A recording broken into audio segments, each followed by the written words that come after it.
ইফতারিতে তো আমরা ভাজা পোড়াই খাই, কিন্তু আজকে একটা ইউনিক রেসিপি বানাবো, মানে ভিন্ন একটি ডিমের চপের রেসিপি বানাবো। তার জন্য ভাবলাম আপনাদের সাথে শেয়ার করি। হ্যালো এভরিওয়ান, আসসালামু আলাইকুম। চলে আসলাম আপনাদের মাঝে নতুন একটি ভিডিও শেয়ার করার জন্য।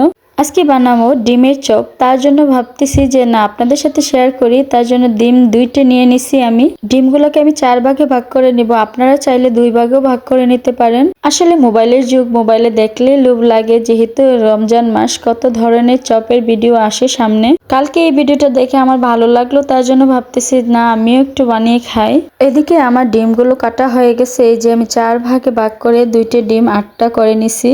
চিকন করে পেঁয়াজগুলো কুচি করে নিছি, সাথে 2-3টা মরিচ দিয়ে দিছি। স্বাদ মতো দিবেন। আপনাদের যদি ঝাল খেতে মন চায় তাহলে ঝাল দিবেন। আর সব মশলাগুলো আমি একসাথেই নিয়ে নিছিলাম আগে। এখানে মশলার মধ্যে আছে জিরা বাটা, রসুন বাটা, আদা বাটা, আর হলো মরিচ, হলুদ, আর সাথে হলো লবণ। এইগুলো নিয়ে ভালো করে মিক্স করে নিতে হবে। ভালো করে মাখানোর পর দিয়ে দেব 1 কাপ পরিমাণ মতো বেসন। বেসনটা দেওয়ার পরে ভালো করে মেখে নিতে হবে, যাতে আঠালো আঠালো একটা ভাব আসে। অনেকে পেঁয়াজের পানিটা দিয়ে ভালো করে মেখে নিতে পারে, কিন্তু আমি একটু পানি অ্যাড করতে হবে এটার মধ্যে। আপনারা চাইলে পানি অ্যাড করতেও পারেন, আবার নাও করতে পারেন। আমি তো পানি অ্যাড করতেছি, কিন্তু অনেক অল্প পরিমাণের পানি অ্যাড করলাম।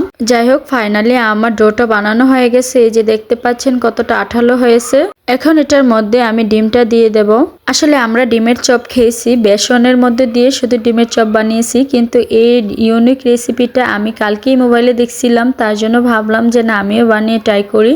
আর হ্যাঁ, আপনাদের সাথে একটা কথা শেয়ার করি। আমার ক্যামেরাম্যান যেহেতু এই পেঁয়াজ খেতে পারে না, ও কাঁচা পেঁয়াজটা খেতে পছন্দ করে না, তার জন্য ওর জন্য বেসন দিয়ে আমি ডিমের চপ বানানোর জন্য 3টি চপ রেখে দিয়েছিলাম। এখন আমার ক্যামেরাম্যান মানে আমার বোনের মেয়ে। যাই হোক, কথা বলতে বলতে আমি এদিকে আমার সবগুলা ডিমের চপ বানানো কমপ্লিট হয়ে গেছে। এদিকে আমি আবার চলে আসলাম মাটির চুলায় রান্না করার জন্য। যেহেতু আমরা গ্রামের মানুষ, বেশিরভাগ রান্নায় আমার মাটির চুলায় করা হয়। আমি এর আগেও ভিডিওতে বলেছি। ডিমের চপের পাশাপাশি আমাদের সব ধরনের ভাজাপোড়া নিয়ে চলে আসলাম আমি ভেজে নেওয়ার জন্য। এদিকে আমার ছোট যাকে পাঠিয়েছি ছোলা বুটগুলো নিয়ে আসার জন্য। যাই হোক, এদিকে কড়াইতে তেল দিয়ে দিলাম। কড়াইয়ের তেলটা যখন গরম হয়ে আসলো তখনই দিয়ে দিলাম চপগুলা। আমি যখন এগুলা ভেজে নিতেছি তখন আমার ছেলে চলে আসলো। কি তোমার নাম কি? ফাইজা। তুমি আম্মুকে কত টাকা দিবে মার্কেট করতে? 500 টাকা। তোমার আব্বুকে কত দিবে? সবাইকে 500। মাশাআল্লাহ। আমার আব্বুর সাথে কথা বলতে বলতে এদিকে আমি ডিমের চপগুলো ভাজা হয়ে গেছে। এইগুলো হলো আমার ডিমের চপের ফাইনাল লুক। অবশ্যই জানাবেন কমেন্টে কেমন হয়েছে।